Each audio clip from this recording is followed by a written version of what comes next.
At the time, I had no reason to feel anything but pride for that name. Proud to be a savage. It wasn't until Blake Mundell left for college in 2007 that his eyes were opened to a different perspective of his high school mascot. To question this definition of the word savage that I had grown up with and realize that it's really just in this small town where that definition exists. Lamar 2006 graduate Stephanie Davis had a similar relationship to the moniker as a member of the pep band. At the start of each game, we welcomed the athletes onto the field with the powwow drum beat. And throughout the game, we'd also play songs like the Savages song from Pocahontas, where the lyrics are, savages, savages, barely even human. And we all thought it was a mark of pride. And through college, it really was just like gradual exposure to other thoughts, other ideas.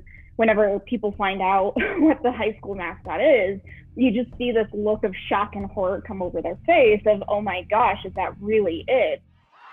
After gaining some outside perspective in their nearly 15 years of graduating, both Mundell and Davis are a part of a group petitioning the town to change the name.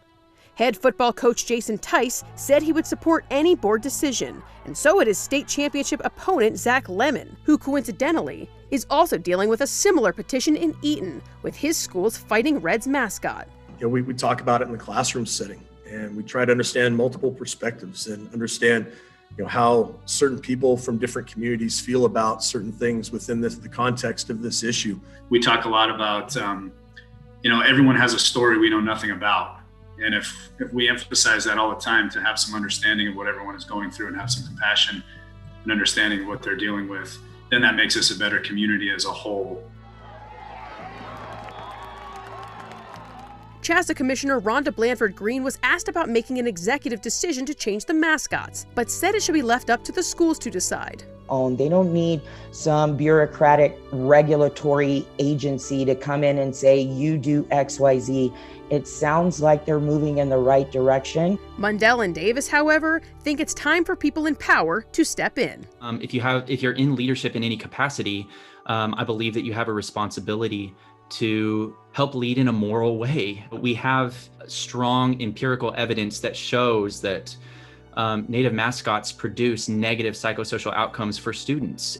It's not just American Indian students who are damaged by mascots like this.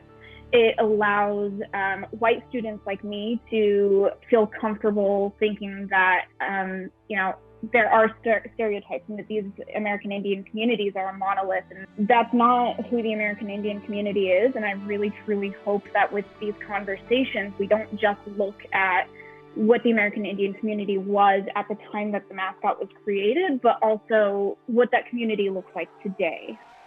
Ariel Orsuto, 9 News.